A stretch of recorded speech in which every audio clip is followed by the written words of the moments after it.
Assalamualaikum. Waalaikumsalam. Jadi, apa abang? Sihat kan? Alhamdulillah sihat. Macam tu lah kita. Alhamdulillah. Okey, alhamdulillah. Alhamdulillah. Assalamualaikum warahmatullahi wabarakatuh. Kepada semua penonton kita pada malam ni ya Imam Uh, Oh, dah start dah? dah start dah. Oh, syak. Uh, Yes. jadi malam ni insya-Allah kita santai-santai saja.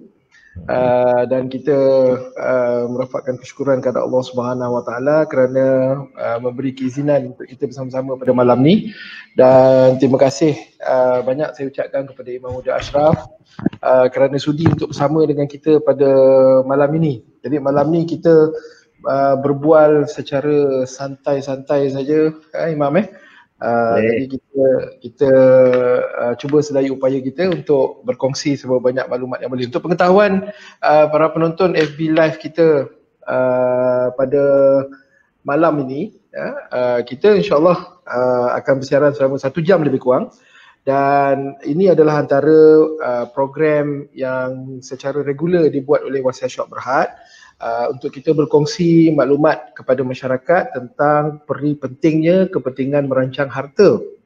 Dan merancang harta tu yang paling penting sekali kepada kita orang Islam di Malaysia ialah perancangan harta itu dibuat mengikut kaedah syariah dan juga mengikut hukum syarak dan juga mengikut kaedah undang-undang syariah yang diguna pakai di Malaysia. Jadi malam ni kita beruntung kerana kita dapat booking Imam Muda Ashraf untuk bersama dengan kita pada malam ni. Nampak dia dah promote baju dia tu kan? Tapi saya nak beli baju ustaz tak ada saiz pula kan. Sampai ke kedai tak ada orang pula kat kedai. Aduh, itu cuti. Haji tak kena. Haji kena beritahu Haji.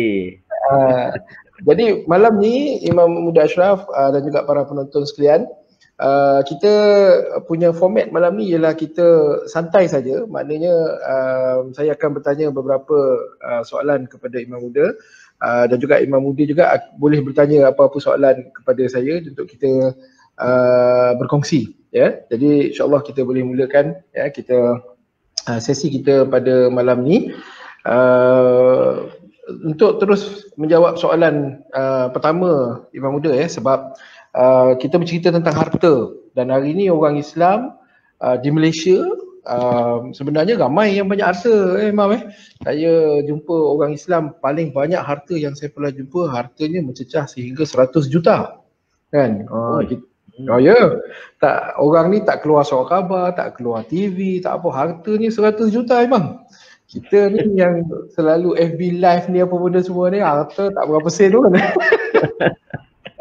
Ya, jadi nak minta pandangan daripada Imam Muda Ashraf, kenapa hari ini dalam keadaan suasana hari ini lebih penting lagi untuk umat Islam mengambil berat tentang perancangan harta mereka? Silakan Imam. Baik, Assalamualaikum warahmatullahi wabarakatuh. Suara saya dengar jelas tak? Dengar, alhamdulillah. Clear, alhamdulillah. Okey, baik, saya seronok malam ni, tajuk yang menarik, pusaka malam Jumaat. Pusaka ataupun puaka malam Jumaat. Ya, harta ni kena tengok betul-betul. Tapi topik malam ni insya-Allah saya bukanlah yang nak akan jawab soalan semua tu Haji. Tu Haji lah kena jawab soalan nanti. Okey. Tu Haji nampak ada soalan-soalan nanti insya-Allah ada kat tepi tu. Kita pun tak ada moderator. Sempat saya tanya tu Haji lah saya pun takut orang tanya saya je. No, saya nak jawab. Cuma hari ni kita cerita bab harta. Okey, harta ni sebenarnya dia satu benda yang tabu kalau kita nak cerita dalam masjid.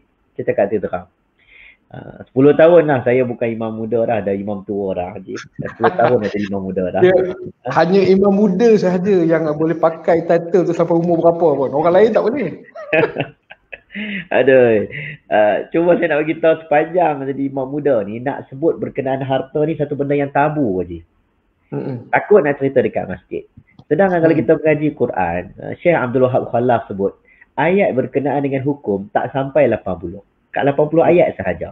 Ayat yang indirect tu lebih kurang kat 500 ayat sahaja. Quran bukan semata-mata hukum, tetapi dia banyak benda. Banyak benda lagi. Dia adalah hayah, kehidupan. Lagi banyak kita dalam mengkaji, lagi banyak kita dapat. Sebab itu bila kita cek balik, bab harta nampak simple, tetapi bab harta daripada kita nak bernikah, belum dapat anak lagi ni. Wa atun nisa as-sadaqatihinna nihlah. Ada bab mahar. Tentang peraturan nak menjamin keadilan. You dapat pasangan, you kena bagi sesuatu kepada family dia. Kemudian selepas itu ada harta berkenaan dengan selepas pernikahan. Wa bima anfaqu min amwalihim, namanya nafkah. Dia tak kata sedekah. Sedekah tu kalau ikut bahasa Arab dia general, senyum pun sedekah. Kan?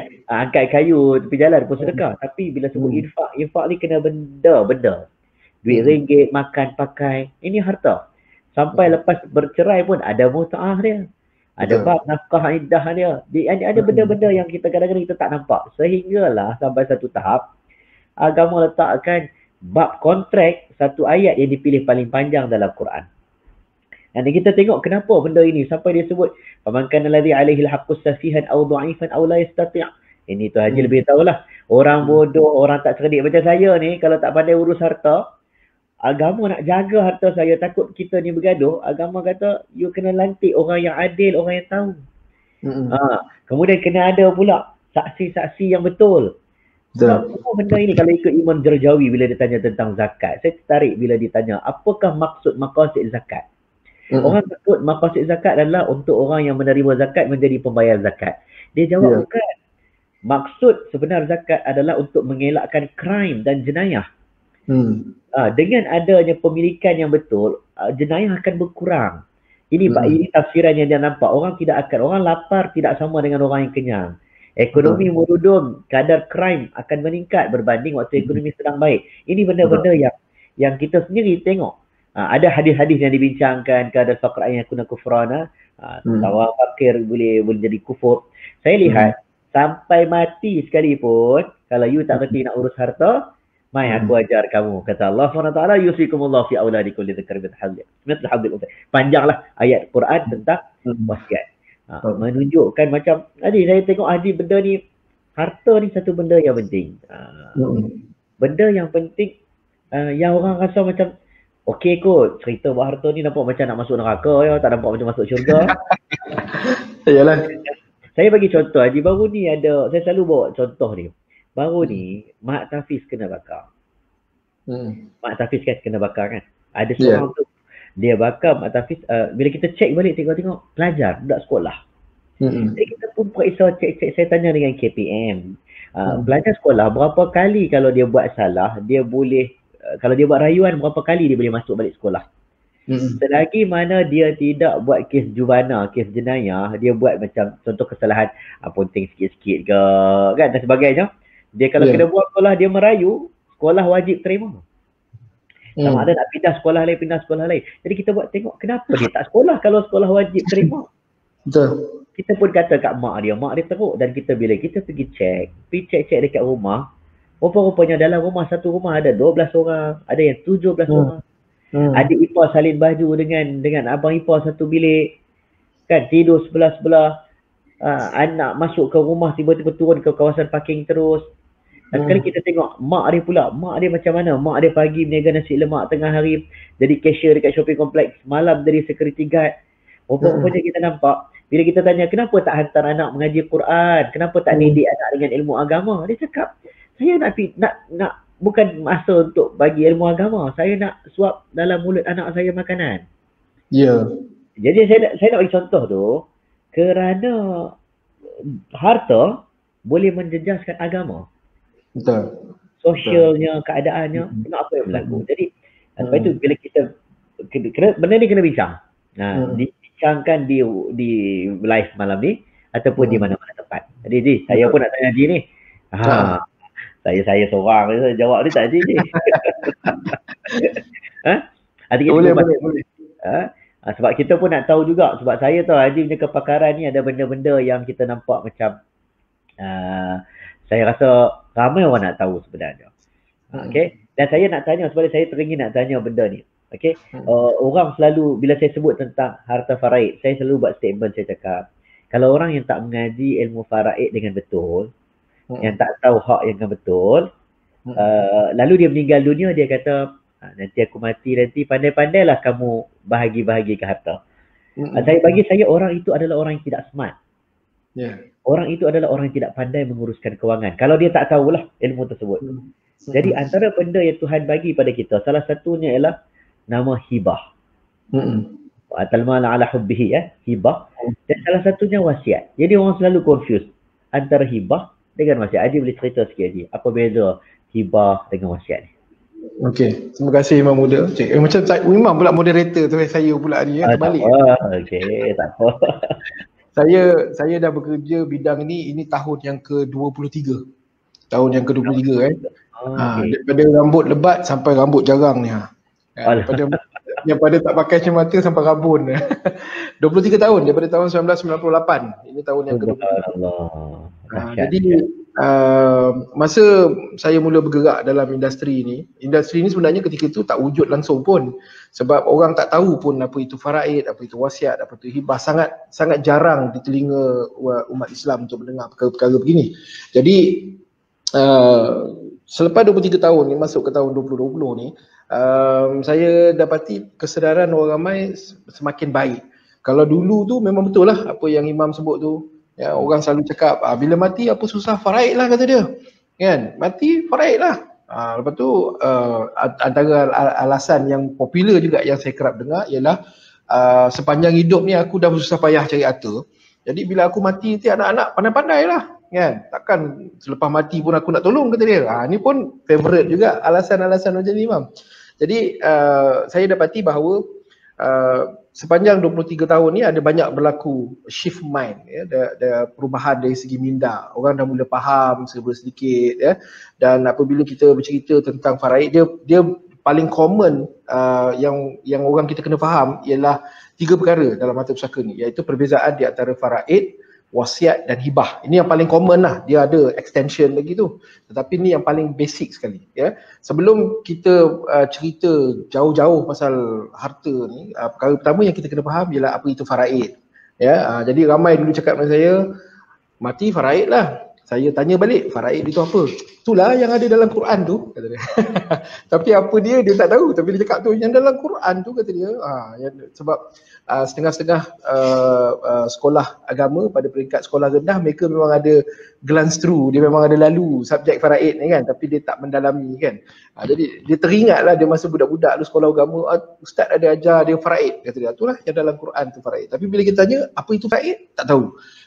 Tanya lagi, kalau takdirnya tuan yang meninggal, siapa waris-waris tuan mengikut faraid pun tak tahu juga. Itu lagi tak tahulah, kan. Jadi itu situasi 23 tahun yang lepas. Tapi hari ini orang dah mula faham dah, oh, faraid ini terkait dengan harta pusaka. Bila sebutnya faraid, maknanya hukum wajibnya ke atas harta pusaka.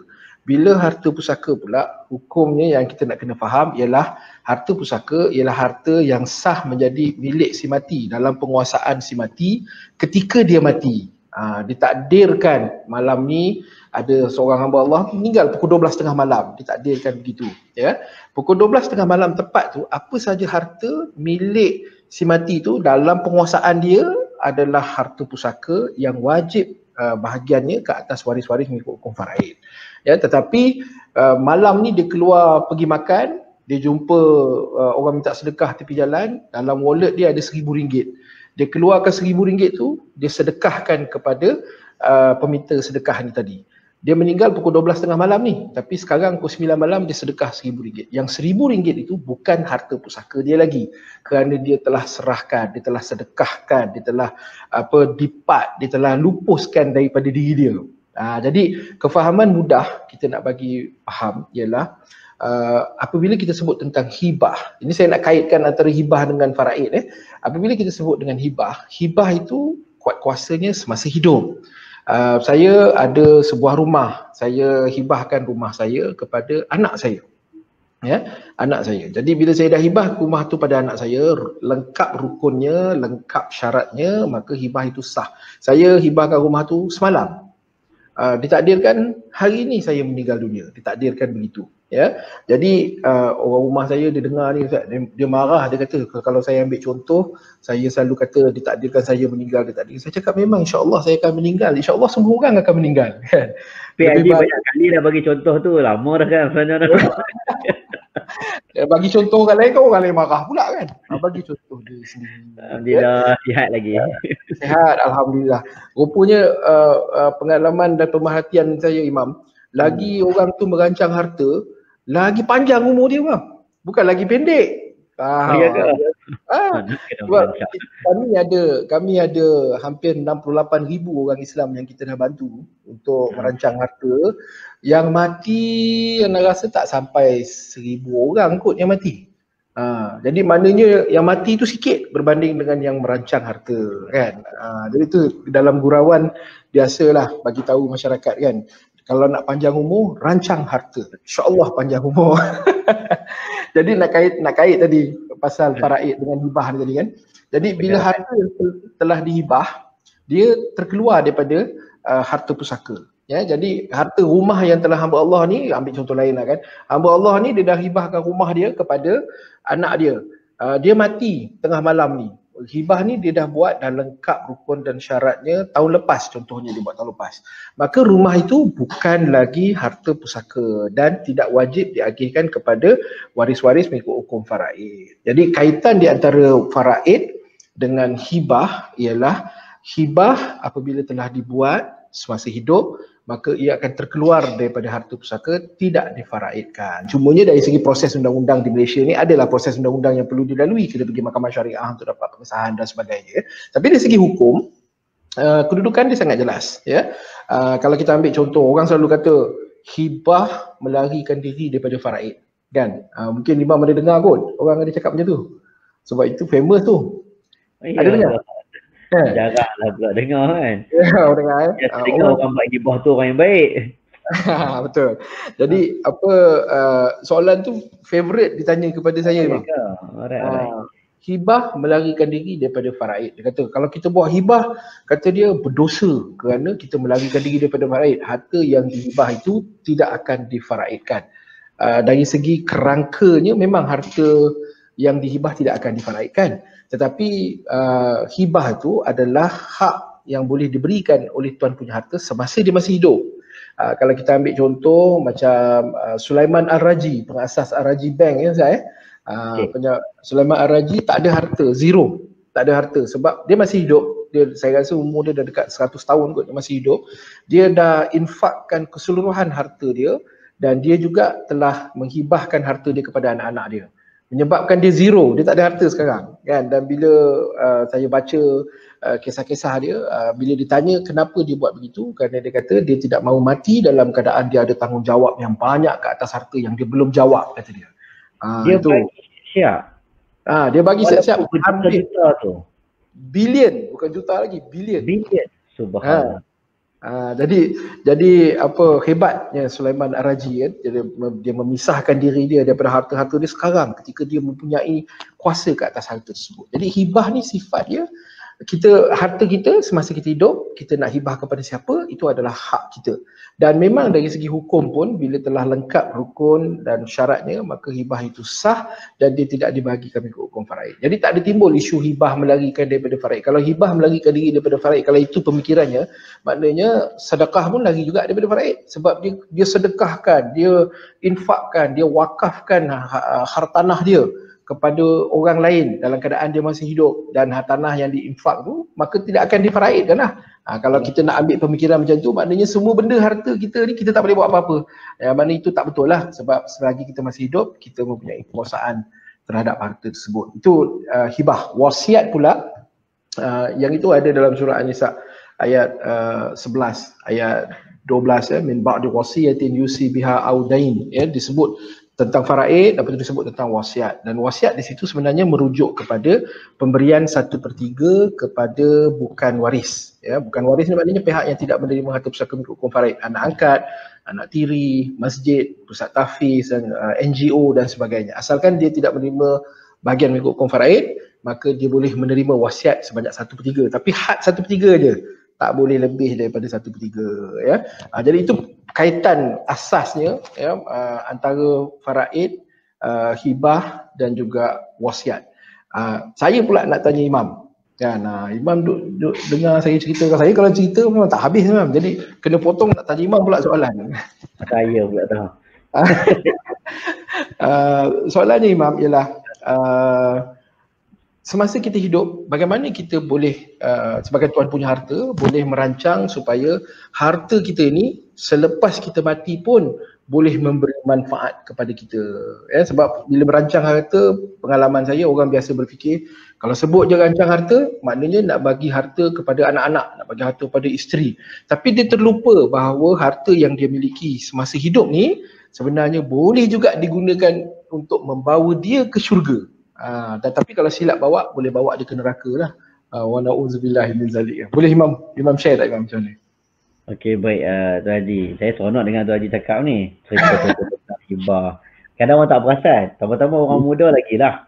Macam saya kalau saya tahu kalau kita nak ceramah dekat dengan orang muda, jangan bagi topik tentang mati. Orang muda dia tak terasa nak mati. Dia tengok penceramah mati dulu, dia kata. Tapi kalau masjid-masjid kita cerita tentang hibah, tentang wasiat, pakcik-pakcik dia ambil tahu. Amal pakcik mabaina siti mustaba'in, umur pakcik 60 hingga 70 tahun, pakcik kena get ready. Dia orang lebih terasa. Tapi bila kita cerita harta ni kepada tambah-tambah bab wasiat dan sebagainya, anak muda ni dia kurang sikit. Tak apalah. Cumanya Tuan Haji, bila kita sebut harta boleh masuk syurga, boleh masuk neraka. First kali saya nak sebut, bab harta ni kita kena clear. Iaitu Nabi Ibrahim pernah doa, wa in qala Ibrahim rabbi ij'al hadha baladan amina warzuq ahlahu minas samarati man amana minhum billahi wal yawmil akhir qala wa man kafara fa umatti'uhu qalila thumma aftaruhu ila adzabin nar wa bi'sal masir. Nabi Ibrahim doa, ya Allah bagi makan, bagi rezeki hanya untuk orang beriman. Itu first. Tapi jawapan Allah, bab rezeki ni orang beriman ke, orang tak beriman ke, aku bagi. Orang tak semayang pun aku bagi makan. Orang hina apa pun aku bagi makan. Okey, jadi kita faham konsep Allah boleh bagi kepada siapa dia nak. Kemudian Allah sebut, sekiranya aku ingin, walau basatallahu ala, sekiranya aku ingin meluaskan rezeki kamu, aku boleh luaskan, semua orang boleh jadi orang kaya dalam dunia ni.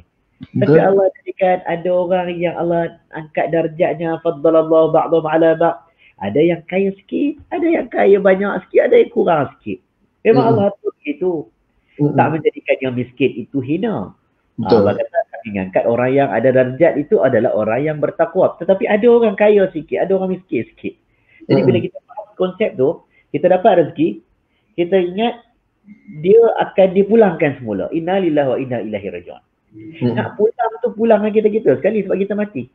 Jadi bila pulang tu boleh bawa masuk syurga, boleh bawa masuk neraka. Sebab itulah bila kita tengok dalam hari ini, orang nampak selepas ini, dia tak nampak macam mana tentang pengurusan kewangan sebelum dia mati. Yang menentukan dia masuk syurga ataupun neraka. Kita selalu baca hadis, sekiranya idza mata ibnu adam inqata'a amalu illa min thalath. Bila anak Adam mati, maka terputuslah dia punya segala benda. Ketiga perkara, doa anak saleh, ilmu ilmu bermanfaat, dan juga sedekah jariyah, sedekah yang berterusan. Sehingga ulama bincang mengatakan berkemungkinan itu wakaf. Dan ulama menyebut dalam satu trademark sahabat-sahabat Nabi, Imam Ramli sebut dalam Nihayatul Muhtaj, Imam Nawawi sebut, hampir tidak ada sahabat Nabi yang mati tanpa meninggalkan wakaf. Hampir semua buat. Semua buat ya. Trademark dia orang nak kenal. Bermaksud dia orang adalah generasi yang dinamik, cakap serupa bikin. Betul. Orang yang merancang. Orang takkan buat wakaf kalau dia tak merancang, sebab siapa nak tahu dia mati bila. Betul. Kita tak buat wakaf lagi, kadang-kadang kita tak buat wakaf sebab dia macam nantilah tunggu tua sikit lah nak mati. Lambat lagi. Tanah tu boleh lagi, jadi boleh. Tapi sahabat Nabi dah buat, menunjukkan mereka ini merancang dengan baik. Sebab itu kalau kita tengok masyarakat sahabat Nabi, aminu kama amananas, berimanlah kita seperti mana imannya mereka itu. Iaitu para sahabat Nabi. Mereka taat perintah Allah dan mereka menguruskan harta dengan baik. Walaupun kita dengar cerita tentang Nabi ni special lah. Nak dapat kalau kita ikut sejarah Nabi, dia kerja macam mana waktu kecil, buat bisnes macam mana, kebijaksanaan Nabi ni. Ini panjang cerita tentang bisnes Nabi. Macam mana dia dapat duit. Macam mana Khadijah boleh lantik dia jadi supervisor, manager lah kita kata, CEO lah. CEO. Nak uruskan syarikat. Khadijah ni ni. Saya bayangkan satu syarikat yang besar macam Wasiah Shop contoh je. Nak lantik CEO, takkan dia lantik orang biasa-biasa. Betul. Dia mesti lantik orang berpengalaman, orang hebat. Khadijah, billionaire, dia lantik Rasulullah sallallahu alaihi wasallam. Ada sebab. Kerana pandai menguruskan kewangan, pandai urus bisnes. Orang Bahrain, bila datang pun Nabi boleh explain geografi Bahrain. Jadi orang pun kagum. Dan kalau kita tengok 10 orang yang dijamin syurga, 10 orang asyara mubasyirin, Nabi sebut 10 orang dijamin syurga, 6 orang di kalangannya, majoriti di kalangannya adalah millionaire je. Even Abu Bakar. Abu Bakar pula Islam kan, kalau kita tengok orang pertama yang masuk Islam, orang awal-awal yang masuk Islam, antaranya adalah orang-orang yang millionaire. Abu Bakar Islam kan. Abdurrahman bin Auf, ini 10 orang dijamin syurga. Adalah yang susah. Ali bin Abi Thalib, dia miskin sikit. Itu kita tahu. Umar ni sederhana. Dia ada di tangan, tapi dia sangat tak nak. Dia suka lepas, dia tak nak. Umar ni style dia. Dia dapat harta Khaybar pun, dia tak nak wakaf-wakaf. Tak nak tunggu lama-lama. Umar. Tapi kalau kita tengok, Umar bin Affan, diislamkan oleh Abu Bakar. Talha bin Ubaidillah, Zubair Al-Awwam. Ini sahabat-sahabat Nabi yang kalau kita tengok, Zubair Al-Awwam dia ada sejarah dia. Seolah-olah dia macam bunuk. Dia macam bank waktu zaman sahabat. Sebab tu bila kita tengok ni, kita nampak Wallahu Akbar, orang beriman tetapi mereka merancang kewangan kerana mereka tahu kalau mereka guna dengan baik, syurgalah dia. Guna dengan tak baik, nerakalah dia. Sebab tu kalau saya ingat macam Haji beritahu kepada kita pada malam ni tentang hibah dan wasiat ni. Kalau kita tak plan betul-betul, berapa ramai orang jutawan, 100 juta pun kan, Haji jumpa orang dapat 100 juta tu kan. Saya lah kot, amin kan, saya lah kot. Amin. Belum tentu anak dia boleh dapat duit dia. Betul. Kalau tak urus dengan betul. Betul. 70 bilion. Saya tak tahu Haji tahun ni berapa bilion Haji? Tak keluar statistik kita tahun ni. Tak keluar lagi. Tahun lepas. 70 bilion duit umat Islam. Saya selalu sebut, kalau 70 bilion, satu rumah orang miskin, kita dah cakap ramai orang Islam miskin, ramai orang Islam miskin, orang dah tanya mana duit zakat, mana duit. Tapi kalau kita tengok 70 bilion, satu rumah orang miskin kalau 1 juta, bermaksud kita boleh bina 70,000 rumah orang miskin. Betul. Tapi tak boleh bina sebab yang silapnya bukannya orang lain, yang silapnya kita sendiri. Betul. Okey, jadi Haji, saya nak tanya Haji lah benda ni. Nak tanya Haji tentang sekarang ni siapa perlu buat hibah? Siapa yang sebab tak semua orang, ada orang yang kadang mungkin dia ada anak lelaki. Saya dengar cerita kalau ada anak lelaki, dia okey, dia tak ada masalah, mungkin anak dia kan, anak dia akan dapat. Tapi siapa yang perlu buat hibah? Ada orang, baru ni saya cakap dekat Terengganu, dekat Negeri Sembilan, dekat Jelebu. Saya tanya Haji, siapa jaga Haji kat kampung? Dia kata anak kat KL tak balik-balik. Anak kat KL tak balik-balik. Siapa jaga Haji kat kampung? Dia kata jiran dan anak jiran. Jadi saya tanya, Haji buat hibah dah kat anak jiran tu? Sayang lah kat dia, sayang macam anak sendiri. Tapi anak Haji tak balik. Sekarang Haji meninggal kalau anak Haji akan balik. Sekarang waktu hidup tak balik. Betul. Bila dia balik, dia dapat harta, yang duk jaga Haji tu 1 sen pun tak dapat. Jadi Haji, siapa yang kena buat hibah sekarang ni Haji? Ramai waris kan, kait cerita Imam tadi kan, ramai waris-waris mengikut hukum faraid ni dia confident dia akan dapat harta bapak dia atau dia dapat harta mak dia. Jadi sebab itu memang dah disebut dengan jelas ya, dalam fiqh mawaris itu memang ada disebut jelas, waris-waris yang berhak mendapat harta ni antaranya ialah anak-anak lah ya. Jadi ramai anak-anak merasakan bahawa dia tak berbakti kepada ibu bapa dia pun, dia tetap akan dapat faraid. Ni yang jadi cerita Imam tadi tu, dia tak balik, dia kata alah bapak aku kat kampung ada orang jaga, kata dia biarlah, kata dia bapak aku mati besok harta bapak aku datang kat aku juga. Dia confidentnya begitu kan. Jadi itu yang menyebabkan dia tidak berbakti kepada orang tua dia. Jadi hibah ni dia kritikal sebenarnya antara 14 ke 15 golongan, tapi malam ni masa kita terhad, saya cuma highlight beberapa orang saja, beberapa golongan saja yang sebenarnya memerlukan hibah ni. Antaranya ialah yang pertama sekali ialah pasangan yang tidak ada anak. suami isteri yang dah berkahwin lama tak ada anak. Orang macam ni saya jumpa hartanya alhamdulillah Allah kurniakan harta banyak, tetapi Allah tak kurniakan zuriat, Allah tak kurniakan anak, jadi harta mereka banyak. Jadi orang macam ni dia boleh buat hibah kerana apa? Kerana suami boleh hibah kepada isteri. Yang disebut hibah ni Imam, yang kritikalnya sebenarnya adalah hartanah, rumah, tanah, yang itu yang kritikal. Kalau sebab dia ada kesan jangka panjang. Kalau wang tunai dekat bank, yang itu tak kritikal, disebabkan bila kita dapat pentadbir dapat duit tu, pentadbir ragih kepada waris-waris mengikut hukum faraid, semua waris dapat bahagian masing-masing, dia nak pergi melancong ke Langkawi ke apa kan, dia punya hal lah, duit tu dia buatlah sendiri. Tapi kalau hartanah, kalau tak dirancang dengan baik, masuk nama waris-waris mengikut hukum faraid ke dalam hartanah tersebut semuanya, dan waris mengikut hukum faraid ni kadang-kadang antara kita sesama kita pun ada masalah juga. Kalau ni kita tahulah dalam realiti kehidupan hari ni macam mana kan.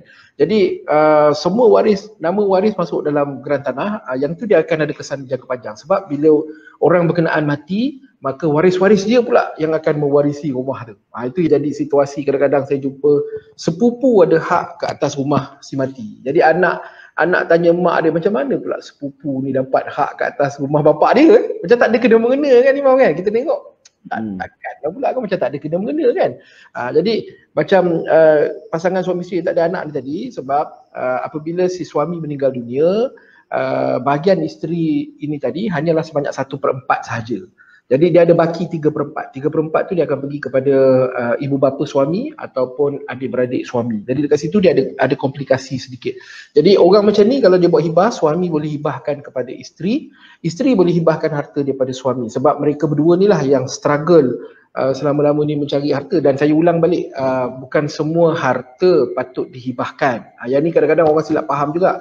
Dia ingat semua dia nak hibahkan. Kita kena raikan hukum faraid.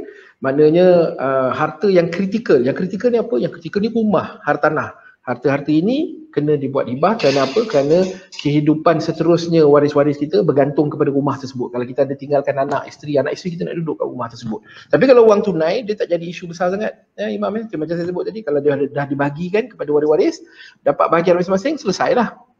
Jadi pasangan yang tidak ada anak, ramai kawan-kawan kita kat luar sana yang dah berkahwin 15 tahun, 20 tahun mendirikan rumah tangga, Allah tak kurniakan rezeki.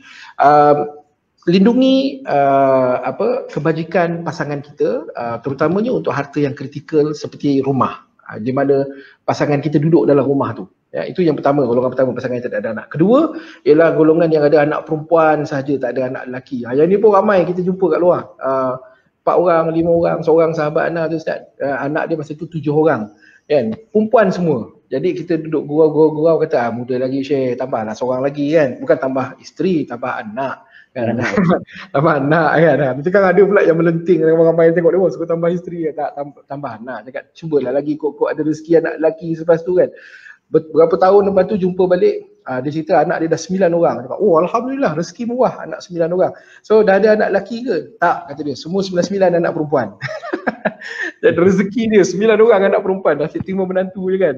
Dan duk cakap dekat dia lagi, tambahlah seorang lagi Syekh, yang 10, mana tahu yang 10 lelaki ni.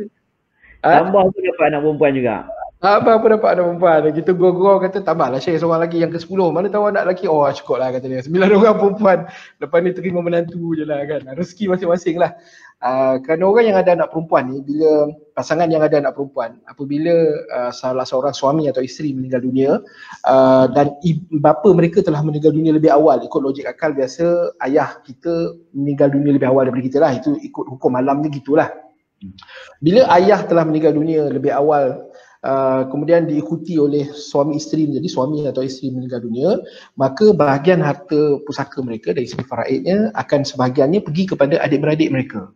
Pergi pada adik-beradik. Jadi bila pergi kepada adik-beradik ni, dalam pengalaman 23 tahun saya menguruskan harta, pergi pada adik-beradik ni dia akan ada isu-isu tertentu lah yang kita kena tengok kan. Kadang-kadang adik-beradik kita ni ginilah yang kita nampak depan mata macam ni lah, lepas kita tak ada kita pun tak tahu kan.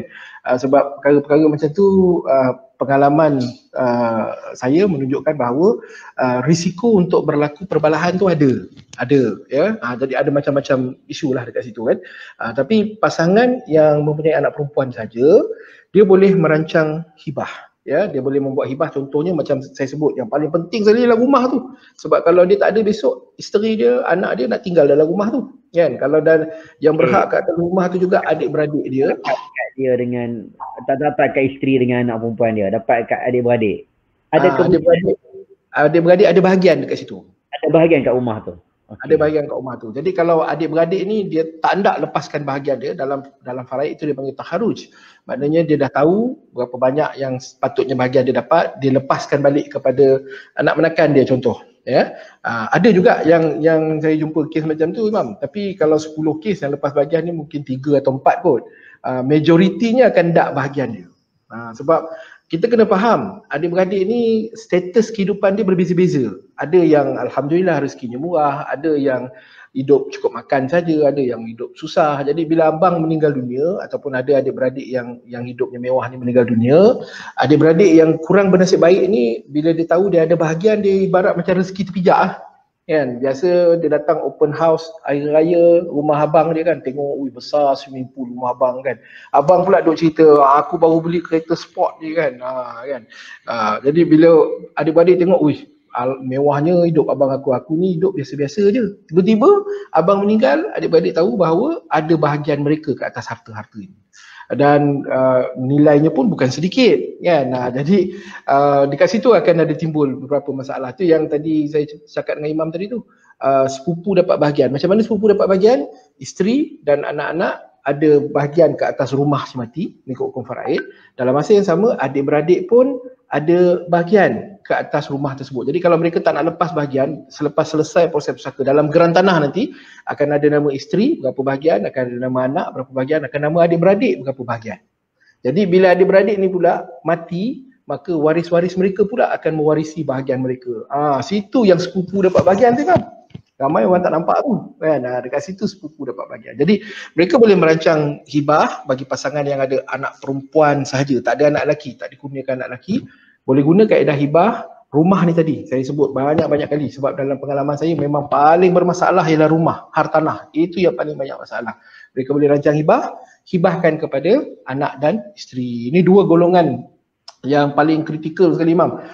Dan sebab apa? Sebab kita pengalaman seharian kita menguruskan harta pusaka, kita dapati bahawa hubungan antara adik-beradik ini fragile.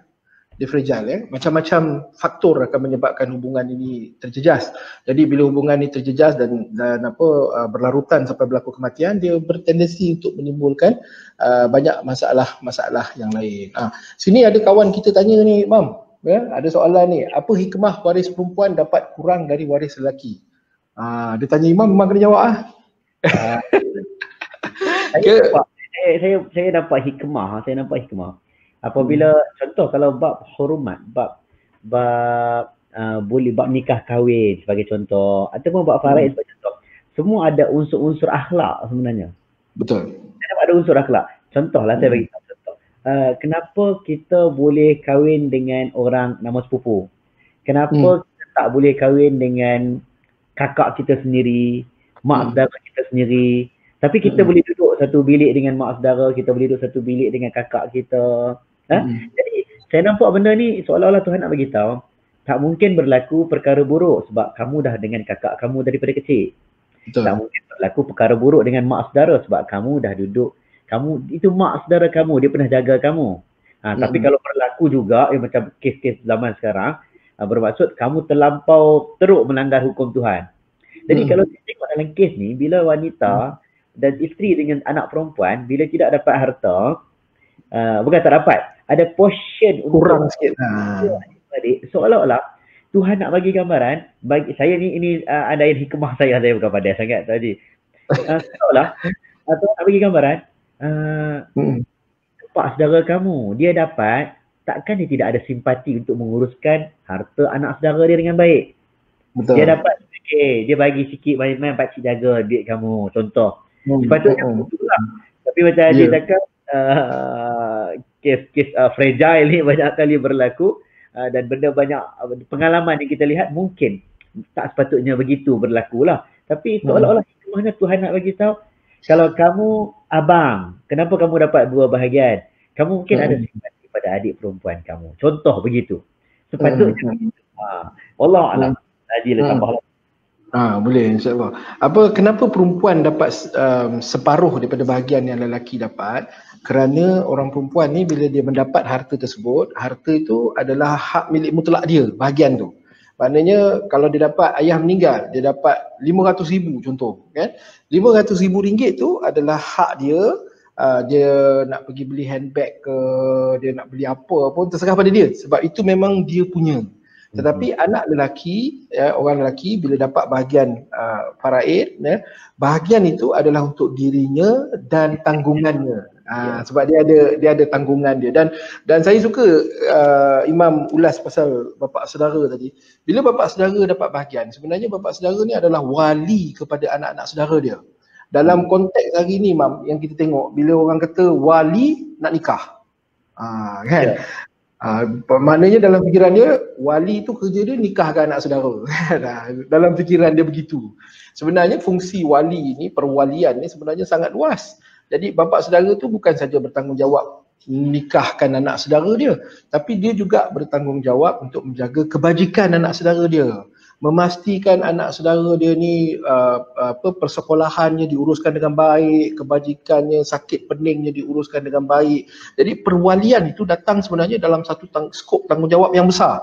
Tapi orang kita dah kecil kan, wali nikah. Jadi hubungan antara anak saudara dengan pak saudara tu tidak terjaga selama-lama ni. Tiba-tiba last-last anak saudara nak kahwin, dia kena cari pak saudara dia sebab pak saudara dia boleh nikahkan dia. Kan? Jadi konsep perwalian tu yang sebenarnya orang Islam tak faham. Saya suka pinjam kata-kata Datuk Afifi Al-Akiti. Datuk Afifi Al-Akiti untuk pengetahuan semua adalah penasihat kepada Wasiat Syok Berhad. Alhamdulillah. Allah jumpakan kita dengan orang yang hebat-hebat, termasuklah Imam Muda Ashraf kan, orang yang hebat-hebat. Allah jumpakan kita di atas platform ini, alhamdulillah. Dia dalam satu perbincangan, dan sebab Datuk Afifi Al-Akiti ni dia punya pemikiran dia lebih kepada philosophical, sebab memang itu kekuatan dia kan. Dia kata kenapa instrumen perancangan harta seperti hibah, wasiat dan sebagainya ini wujud, kerana a shift. Dia kata a pendulum shift of mind, kata dia, yang swing daripada tribal mentality kepada individual mentality, kata dia. Tribal mentality ni maknanya kalau macam hukum faraid itu datang dengan hikmah-hikmah dia yang tersendiri. Adik lelaki ataupun anak lelaki dapat lebih sebab bila bapa dia mati, anak lelaki ni bertanggungjawab sepenuhnya untuk berbakti kepada mak dia. Kan? So maknanya faraid itu datang dalam bentuk mental tribal mentality. Kita menjaga ahli keluarga kita, kita menjaga orang yang dekat dengan kita. Tetapi kerana perubahan masa, dia telah berubah daripada tribal mentality ni, dia telah shift. Itu yang Dr. Afifi kata pendulum, dia satu hayunan, dia shift kepada individual mentality. Individual ni dah fikir bapa saudara dapat bahagian, dia kata alhamdulillah aku dapat bahagian aku, lepas tu ditinggal anak saudara dia. Pandang-pandang korang nak hidup macam mana. Padahal dia ada tanggungjawab kat situ. Kan? Jadi cantik tu bila Imam sentuh tentang peranan bapa saudara, peran yang mendapat bahagian harta pusaka, dia ada peranan yang besar di situ sebab ramai orang tak perasan. Tadi Imam ada sebut tentang sedekah. Jadi hibah itu pun adalah salah satu daripada bentuk perbuatan yang mana kita memberikan harta kita, menghibahkan harta kita kepada pasangan, kepada anak-anak atau kepada siapa sekalipun. Waimah mu'alaf, kita jumpa, Wasiat Syok jumpa kes-kes macam ni. Mu'alaf, dia adik-beradik dia masih lagi bukan beragama Islam, tetapi dia hendak bagi harta dia kepada waris-waris yang bukan beragama Islam. Jadi elemen hibah itu pun boleh digunakan pakai selain daripada instrumen wasiat. Jadi dalam keadaan macam tu, bila orang nak bersedekah, nak beramal jariah ni, adakah sedekah amal jariah ni dia punya prioriti dia adalah kepada masyarakat secara umum, ataupun prioriti dia ialah kepada waris dan tanggungan kita? Sebab ramai orang fikir dia nak bersedekah, dia nak beramal kebajikan, kebaikan semua, ni anak yatim, pusat tahfiz semua, tapi isteri dia macam mana? Ibu bapa dia macam mana? Anak-anak dia macam mana? Mana yang lagi prioriti tu, Imam? Sila, Imam.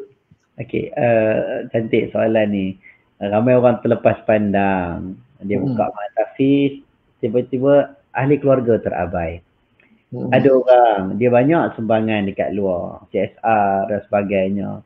Tapi isteri sendiri cakap, abang kedekut kat rumah, kan? Jadi dia lupa konsep. Kalau kita ikut hibah itu sendiri daripada ha dan ba, hubbun. Wa atal mal ala hubbihi, orang yang kita cintai dan sayangi. Sebab itulah bab konsep sedekah ni dia ada bab memberi kepada orang yang terdekat. Wa'budullah wa la tusyriku wa bil walidaini ihsana wa bidzil qurba wal yatama wal masakin wal jari dzil qurba wal jaril junubi was sahibi bil jambi wa ibnis sabil. Ada bab, saya cerita bab jiran sebagai contoh. Hadis Nabi pernah sebut. Yang ni kadang-kadang orang terlepas pandang. Nabi, orang tanya, Nabi beritahu berzina dosa besar. Nabi kata zina dengan jiran yang dekat lebih besar daripada zina dengan jiran yang jauh. Okey, kita hari ni kalau orang dalam kampung kita kacau nak dara orang kampung kita, kita tak marah sangat berbanding orang kampung sebelah kacau nak dara kampung kita. Betul? Okay. Kenapa? Okey, sebab jiran dia ada hak untuk mempertahankan maruah, menjaga harta jiran yang sebelah rumah.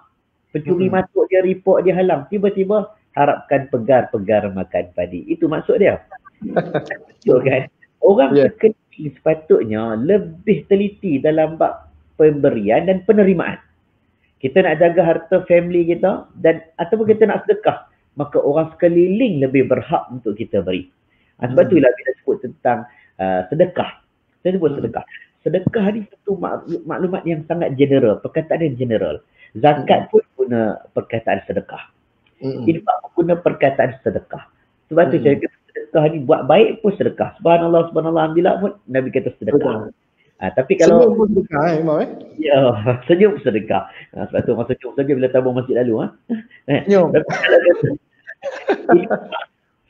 Infak dia kena ada madiyah, kena ada benda. Dia tidak boleh sesuatu yang hanya sekadar bagi perasaan semata-mata, tak, dia kena bagi sesuatu benda. Dan juga ada hibah, semua ada maksud-maksud tersendiri. Kalau kita hibah kepada orang yang disayangi, dan saya nampak semua benda yang Tuhan bagi kepada kita ni dari sudut pemberian harta ini, kita lah sendiri yang pandai nak menguruskan. Betul. Ya, orang bijak, kata ulama, bukan orang yang tahu mana baik mana buruk. Itu bukan orang bijak, kata ulama. Itu mumayyiz. Yang tahu mana baik mana buruk itu mumayyiz. Itu anak kita yang kecil tu. Tapi orang bijak adalah orang yang paling tahu mana baik dan mana lebih baik.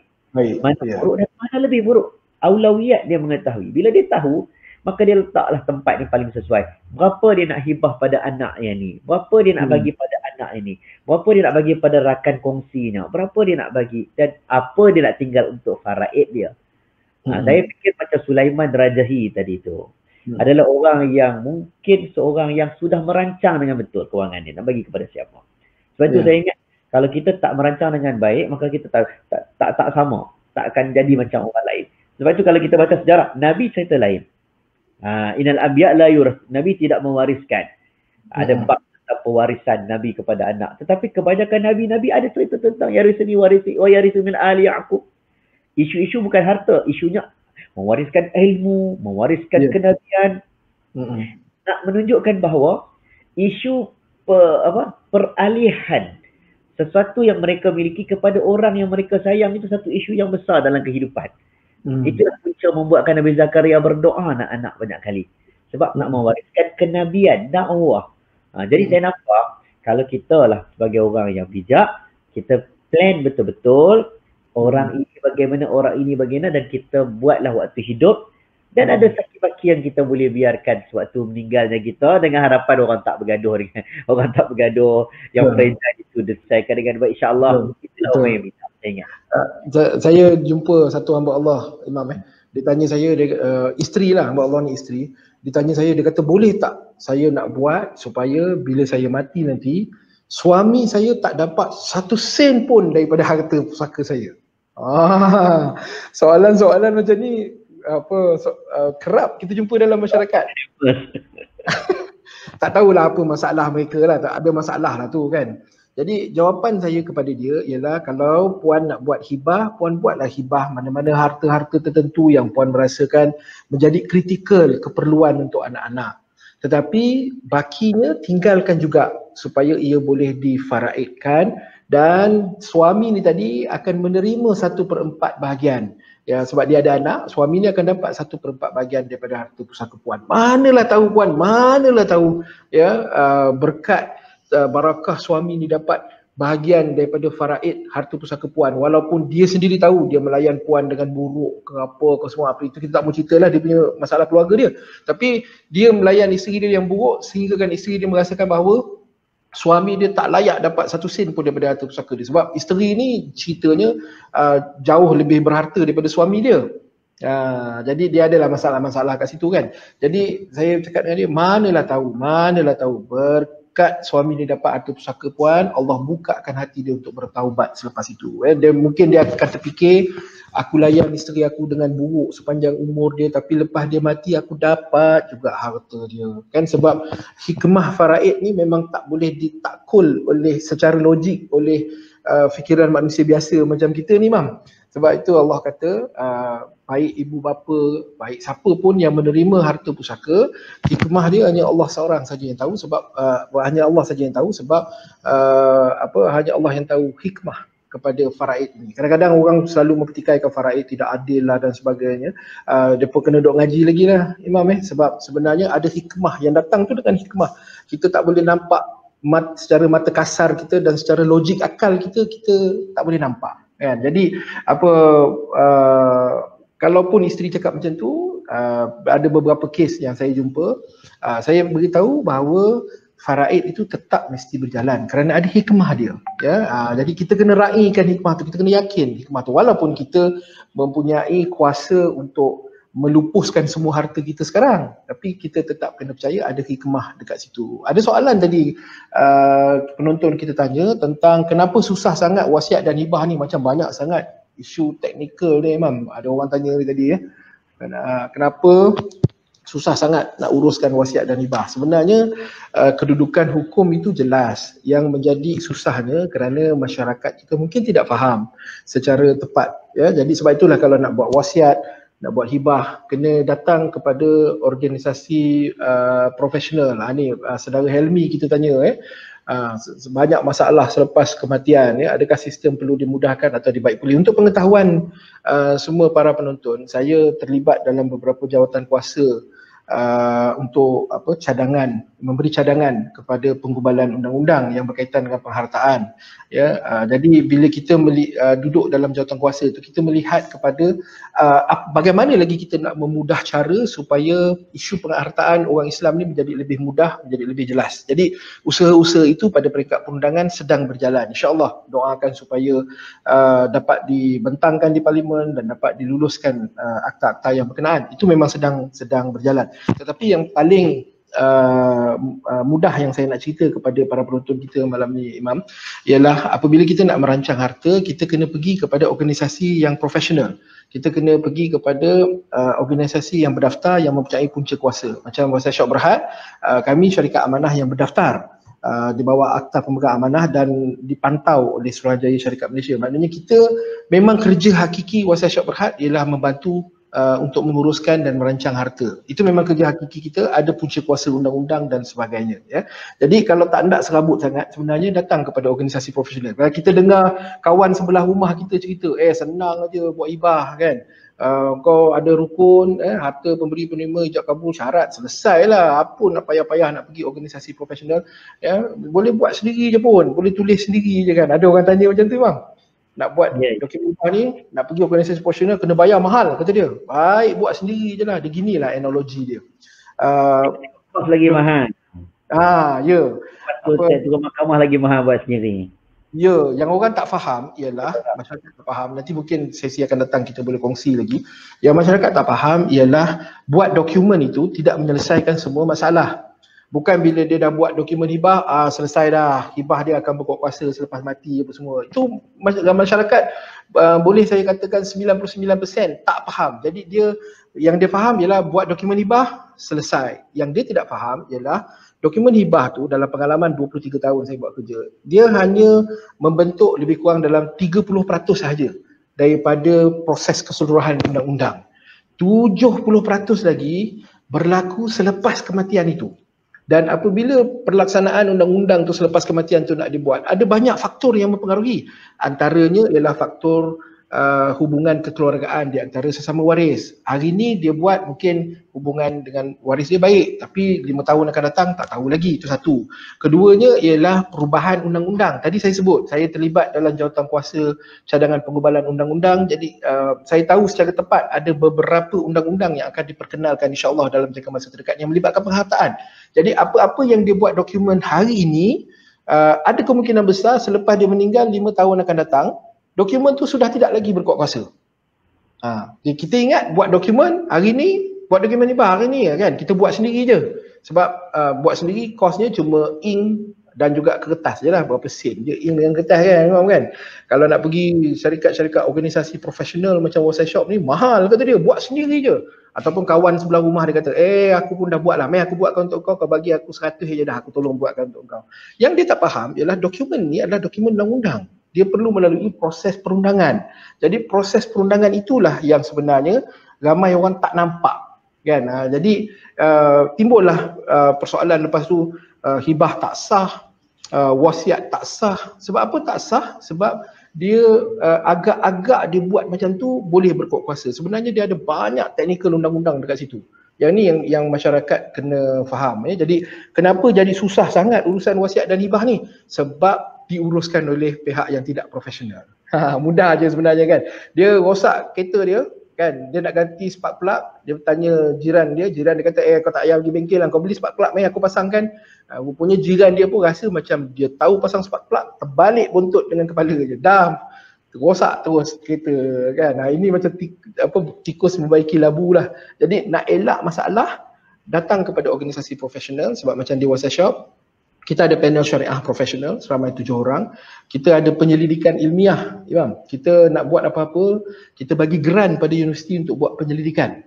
Sebab kita tak nak main agak-agak macam boleh kan dokumen ni, kawan aku buat dokumen jadi, aku pun boleh lah buat dokumen jadi. Tak nak, kita tak nak agak-agak. Dia mesti ada sumber ilmu yang sahih. Barulah kita buat daripada dapatan penyelidikan, kita bawa kepada proses-proses kita dan kemudian baru kita perkenalkan pada masyarakat. Jadi ada jaminan bahawa apa yang dibuat oleh WhatsApp Shop adalah patuh hukum syarak dan juga patuh undang-undang syariah di Malaysia. Sebab pengerusi panel syariah kita ialah bekas hakim Mahkamah Rayuan Syariah Putrajaya. Bekas hakim adalah pengerusi panel syariah kita. Jadi itu menjawab soalan tadi tu yang orang tanya, kau panjang betul jawapan dia. Jadi mungkin sesi-sesi yang lain lah. Tapi saya nak tanya Imam satu soalan.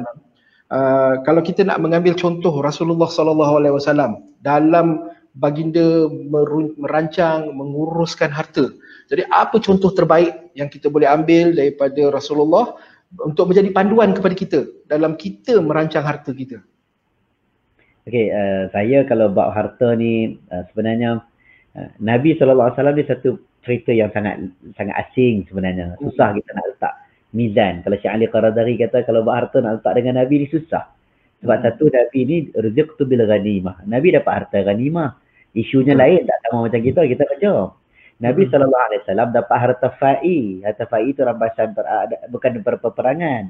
Dia ada isu-isu yang berbeza. Nabi dapat 1/5 khumus. Nabi tak boleh terima sedekah, Nabi boleh terima hadiah. Jadi ada isu-isu yang mungkin tak sama dengan kita. Dan tapi kalau kita tengok sumber pendapatan Nabi itu besar. Tetapi Nabi selesaikan. Sebab tu Nabi hidup. Itu salah satu yang kita boleh nampak.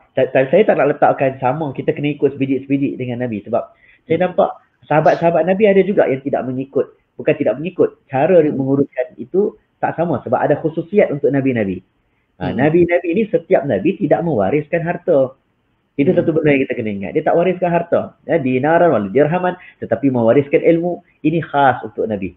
Cumanya yang saya nampak, apa yang ada pada tangan Nabi, Nabi tak tinggal lama dekat tangan Nabi, Nabi selesaikan di dunia. Selesaikan. Sebab itu kalau kita tengok Nabi memberi kepada pasukan peperangan, Nabi memberi banyak benda kepada isteri-isteri Nabi SAW. Banyak benda Nabi agihkan siap-siap terlebih dahulu. Saya tengok, kalau kita tengok pada diri masing-masing. Okay? Tengok pada diri masing-masing. Kalau diri kita rasa kita terlalu ramai anak, contoh lah. Kita tahu pertelingkahan belum meninggal lagi macam-macam berlaku. Alhamdulillah, agama ni dia ada satu kaedah. Kalau you tak nak pening kepala nanti lepas meninggal dunia, you tak pening lah, memang tak pening. Tetapi tak nak sesuatu yang berlaku, kita ada choice yang lain. Alternatifnya ada hibah. Hari ni sampai kebijaksanaan ulama' hari ni kita ada, saya tak tahu istilah WhatsApp shop panggil apa, sebagai sebut hibah amanah, betul kan? Ada hibah ni macam-macam version ada, Imam. Macam-macam version dia, macam-macam version. Macam-macam sebab semua benda ini dibuat untuk menyelesaikan masalah. Okay, kalau Nabi SAW memberikan kepercayaan kepada Zubair Al-Awwam untuk mengutip duit pemodal-pemodal bisnes, kan, seolah-olah macam sistem bank yang ada pada zaman sahabat. Kenapa kita pada hari ini kita tidak berfikir minda kewangan macam mana Nabi SAW? Hari ini saya sebut tadi ayat yang awal-awal pusingan tadi saya sebut. Faman kana alladhi 'alaihi al-haq safihan aw dha'ifan aw la yastati'u an yumillahu wa falyumlil waliyhu bil 'adl. Orang yang tak pandai, orang yang bijak, you jangan waste time. You tak boleh jadi hero dalam semua bidang. Saya sendiri pun, saya bidang syariah. Saya mengaji dulu fiqh mawarith. Tapi benarlah hadis Nabi. Antara ilmu pertama dia angkat adalah ilmu faraid. Orang tanya saya dalam forum, saya selalu cakap, jangan tanya ilmu faraid cukup. Betul. Dia ada orang yang boleh. Ada orang yang kita tak praktis, tak susah. Dah kena buka balik, check balik. Rupanya Allah jadikan kalau kamu tak boleh jadi hero dalam semua bidang, kamu jadi hero dalam bidang kamu. Mungkin ada orang hero dalam bidang itu. Jadi kita bagi kepadanya. Quran sebut, kalau kamu orang yang tidak bijak, carilah orang yang adil. Mungkin dia boleh cut cost kebodohan kita. Kebodohan kita ni kadang-kadang dibayar tau kadang-kadang. Tidak bijaksanaan kita. Sebab itu bila minta kita sebut wasiat, hibah, faraid, waqaf, ini semua adalah mizan dunia. Dia ada unsur-unsur akhirat, tetapi cara berfikir kena cara berfikir orang-orang kewangan. Okey. Sebab tu saya selalu sebut kepada saya selalu dengan ustaz-ustaz ataupun penasihat syariah. Saya ingat penasihat syariah dekat WhatsApp shop pun selalu sebut, kalau nak bincang nak mengembangkan bisnes, nak mengembangkan bank, nak mengembangkan institusi takaful, nak mengembangkan institusi wasiat, mengembangkan bisnes, kita bukan merujuk orang syariah. Orang syariah adalah orang yang berbincang tentang isu kontrak. Isu tentang apa orang panggil apa? Dipanggil sebagai apa? Kontrak lah, kita katakan sebagai akadnya. Apa sebenarnya akad? Tetapi nak kembangkan itu adalah orang iktisad. Betul. Orang fiqh dia tengok akad tu halal haram. Orang iktisad, orang ekonomi, dia fikir tentang pengembangan. Sebab tu Haji Arifin, orang yang berpengalaman. Saya yakin orang yang tengok macam mana nak kembangkan benda ini. Begitu juga saya dalam bidang saya tak boleh nak melangkaui sampai ke macam mana saya nak fikir. Ada ketika kita kena merujuk kepada orang yang lebih bijak. Saya ingat Nabi SAW ada beberapa bab Nabi serah kepada sahabat Nabi. Ada beberapa macam Zubair Al-Awwam. Ada beberapa bab sahabat Nabi yang excellent macam Abdurrahman bin Auf. Ada beberapa bab Nabi kata orang ni pandai bab faraid. Zaid. Ada orang tak pandai number. Saya tengok number saya tak boleh. Betul. Ada orang begitu. Ada orang pandai bab numbering, pandai bab faraid. Jadi Nabi tak hina yang lain, tetapi Nabi serahkan kepada yang pakar. Saya ingat ada ketikanya kita pun kena tarik handbrake lah kalau kita tak pakar sangat, kita boleh cari orang yang lebih pakar. Saya bukan nak campaign tu WhatsApp shop, siapa-siapa lah. Tapi hari ni, cakaplah dah ada Tuan Haji, kita serahkan kepada yang pakar. Fas'alu ahla dzikri in kuntum la ta'lamun. Ya. Okey. Terima kasih Imam Muda. Ulasan yang sangat baik sekali. Maknanya kesimpulan yang kita dapat buat ialah selagi kita diberi peluang oleh Allah Subhanahu Wa Taala untuk bernyawa, untuk bernafas, untuk berjalan di atas muka bumi ini, harta adalah antara tanggungjawab kita yang kita kena susun dengan baik supaya harta itu tidak menjadi fitnah kepada kita. Innama amwalukum wa auladukum fitnah, kan, tidak menjadi fitnah. Anak-anak harta ni tak jadi fitnah kepada kita. Sebab dalam 23 tahun pengalaman saya, Imam, saya jumpa ramai orang-orang Islam yang hebat karakternya. Hartanya banyak, hartanya sangat banyak, tetapi mereka ni dah sampai ke satu tahap di mana mereka berfikir yang weightage, pemberat pemikiran mereka ialah bagaimana harta yang banyak ini boleh menyumbang kepada mereka secara berterusan selepas kematian mereka. Yang tu datangnya wakaf, yang tu datangnya kerja-kerja amal jariah yang mereka buat. Yang itu juga datangnya tentang perancangan harta, hibah kepada anak, hibah kepada dia. Sebab dia tak nak selepas dia mati nanti harta tu menjadi fitnah kepada kita. Ya, jadi ramai orang kita sebenarnya yang hebat-hebat begini. Ya, tetapi orang muda korang sikit lah Imam.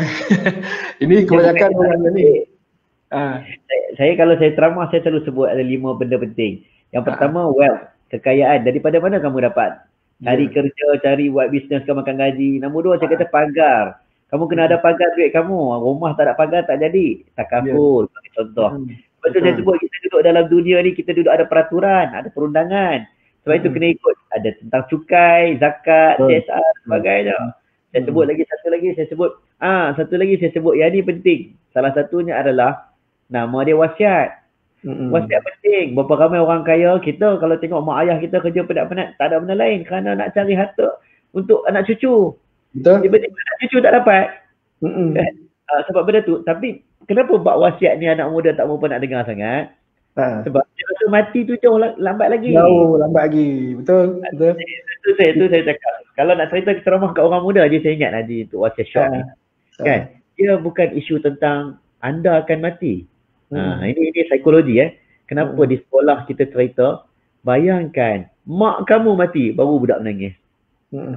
Bayangkan atuk mak, bila cerita mak mati baru menangis. Sebab tu orang muda dia kena cakap tentang bayangkan mak ayah kamu mati. Jadi kita kempen orang muda, suruh orang muda cerita dekat mak. Mak, kalau mak tak urus harta dengan baik, saya dengan abang belum tentu baik lepas mak meninggal. Dia kena balik dan kempen benda ni. Cakap dekat mak ayah. Sebab bukan semua mak ayah kita hari ni ada live Facebook. Betul. Itu anak muda kena balik cerita kat mak ayah. Betul ya. Tapi kita dalam seharian ni kita tengok dapat berita orang-orang yang muda-muda ni yang ramai yang meninggal kan? Umur 40 meninggal, 35 meninggal kan? Lebih ramai anda rasa orang yang muda meninggal ni berbanding dengan orang yang berumur meninggal. Dan bila dia meninggal dalam keadaan muda, kalau contohlah umur 40-an meninggal, anak-anak dia masih lagi bersekolah, perlukan perbelanjaan dan sebagainya. Isu penghartaan ni dia akan jadi sangat kritikal kepada orang muda yang bila dia meninggal, dia meninggalkan anak bawah umur 18 tahun. Sangat kritikal. Jadi sebab itulah di WhatsApp Shop pun sebenarnya kalau nak share pengalaman dengan Imam Muda dan juga dengan keseluruhan penonton kita pada malam ini, semasa kami mula beroperasi dari 2004 sampai 2010, majoriti 70% daripada orang yang merancang harta melalui WhatsApp Shop adalah berumur 55 tahun ke atas, orang pencen. Kita buat kita punya demographic profile kan. Tetapi bila masuk saja ke pertengahan 2015, antara 2010 hingga 2020 ni, 2015 ke atas, kita dapati bahawa majoriti daripada orang yang merancang harta dengan kita adalah orang-orang yang berumur antara 35 hingga 60. Jadi maknanya orang yang merancang harta ni semakin lama semakin muda. Bukan yang semakin berumur. Yang berumur tu ada jugalah, tapi tak seramai orang muda. Ya, jadi di situ kita nampak ada satu kesedaran di kalangan orang muda, dan itu pun kempen yang alhamdulillah kita dah secara istiqamah buat semenjak 16 tahun lepas. WhatsApp Shop ini tahun ke-16 kami beroperasi. Kita dah 16 tahun secara istiqamah kita mendidik masyarakat bahawa bila berlaku kematian yang paling kritikal sebenarnya adalah orang muda yang ada anak bawah umur 18 tahun. Ada rumah masih dalam pinjaman bank, tak selesai lagi. Orang ini yang paling terjejas bila berlaku kematian. Kalau ibu bapa yang dah agak berumur tu meninggal dunia, dari segi harta anak-anak tak berapa terjejas sangat sebab anak-anak semua dah kerja. Anak ada selebriti, ada arkitek, ada engineer kan, dan macam-macam lah. Jadi dari segi harta anak-anak ni tak terjejas. Cuma dari segi hubungan kekeluargaan tu mungkin ada masalah lah.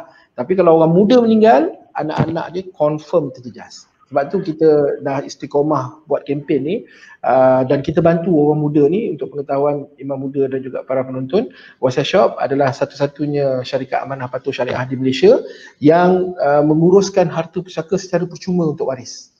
Kita tak kenakan charge. Jadi bila berlaku kematian, kita pergi ke mahkamah, pergi ke pejabat pusaka kecil, semua kita uruskan semua proses itu secara percuma untuk waris. Jadi bagi orang yang ada anak bawah umur 18 tahun, isteri suri rumah tangga, perkhidmatan kami ni memang sangat-sangat membantu. Sebab bila suami dia meninggal, suami dia yang kerja. Bila suami dia meninggal, nak urus satu pusaka, isteri dia kena urus, balu tu kena urus. Jadi dia nak urus, dia kena bayar itu, kena bayar ni dan macam-macam. Di WhatsApp shop percuma. Ya, sebab kita faham bahawa itu adalah antara masalah utama di dalam masyarakat dalam urusan penghartaan. Ya. Jadi saya rasa setakat itu saja program kita pada malam ni. Terima kasih banyak Imam Muda Ashraf kerana bersedia berkongsi masa dengan kita pada malam ini, dan ulasan-ulasan yang menarik. Kepakaran imam yang kita perlu sebenarnya adalah untuk memberikan pandangan secara umum dari segi fiqh terhadap penghartaan itu. Dari segi teknikalnya insya-Allah kita boleh bagi jawapan lah, tapi yang umum tu orang yang lebih afdal fasalu ala zikri in kuntum la ta'lamun, jadi imam sebut adalah bertanya kepada orang yang pakar di dalam bidangnya, dan Imam Muda Ashraf lah. Jadi insya-Allah pada masa akan datang kita pusaka malam Jumaat ni pun sebenarnya time dia dah tak kena ni, sebab kalau pusaka malam Jumaat sepatutnya buat semalam kan. Bukan buat malam ni kan. Tapi sebab semalam ada urusan lain, jadi terpaksa kita buat malam ni. Jadi malam-malam yang akan datang kita kacau malam Jumaat orang lain.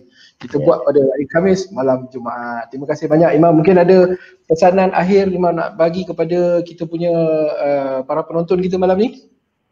Dan saya tak ada apa sangat. Saya tak malu sebenarnya dengan Tuan Haji Arifin. Saya ucap terima kasih banyak-banyak bagi peluang, dan saya pun untuk mendengar perkataan-perkataan atau kata perkataan-perkataan yang sangat bernilai untuk saya sebenarnya. Dan saya nak sebut a'mar ummati ma baina 60 wa 70, umur kita 60-70 tahun. Nabi bagi. Ada orang ekstra, ada orang kurang daripada itu, ada orang rezekinya 30 tahun sahaja atas muka bumi ini. Dan hidup kita hanya ada 24 jam. Saya dan Tuan Haji sama sahaja.